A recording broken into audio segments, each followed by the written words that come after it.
નમસ્કાર દર્શક મિત્રો, હું છું બાબા સૈયદ. વિજાપુરની ખબરમાં આપનું સ્વાગત છે.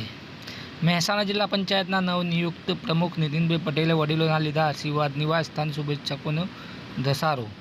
સમાચાર વિગતવાર જાણીએ તો મહેસાણા જિલ્લા પંચાયતના નવનિયુક્ત પ્રમુખ નીતિનભાઈ પટેલે તારીખ 23 મે 2026 શનિવારના રોજ બપોરે 12:31ના વિજય મુહૂર્તમાં વિધિવત રીતે ચાર્જ સંભાળ્યો.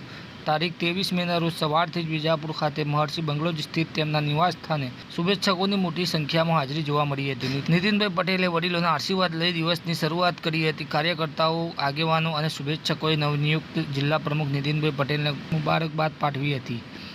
આ પ્રસંગે મહિલાઓ દ્વારા ધાર્મિક વિધિ પર કરવામાં આવી હતી. નીતિનભાઈને તિલક કરી મોં મીઠું કરાવવામાં આવ્યું હતું.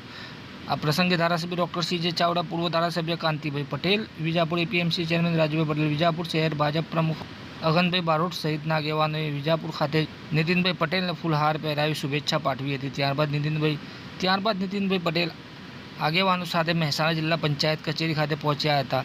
બપોરે 12:31ના શુભ મુહૂર્તમાં જિલ્લા વિકાસ અધિકારીની ઉપસ્થિતિમાં પ્રમુખ પદનો વિધિવત ચાર્જ સંભાળ્યો હતો. આ પ્રસંગે ઉપપ્રમુખ ઠાકોર માનસંગજી રામાજી, જિલ્લા ભાજપના હોદ્દેદારો અને જિલ્લા પંચાયતના સદસ્યો ઉપસ્થિત રહ્યા હતા. ધારાસભ્ય ડૉક્ટર CJ ચાવડાએ જણાવ્યું હતું કે પક્ષમાં લાંબા સમયનો બહોળો અનુભવ ધરાવતા નીતિનભાઈના નેતૃત્વમાં જિલ્લાનો વિકાસ વધુ વેગવાન બનશે અને વિજાપુર પંથક માટે આ ગૌરવની વાત છે. નીતિનભાઈ પટેલે ઘરે આવેલા સૌ શુભેચ્છકોનો આભાર માની જિલ્લાના છેવાડાના ગામ સુધી વિકાસ પહોંચાડવાનો સંકલ્પ વ્યક્ત કર્યો હતો.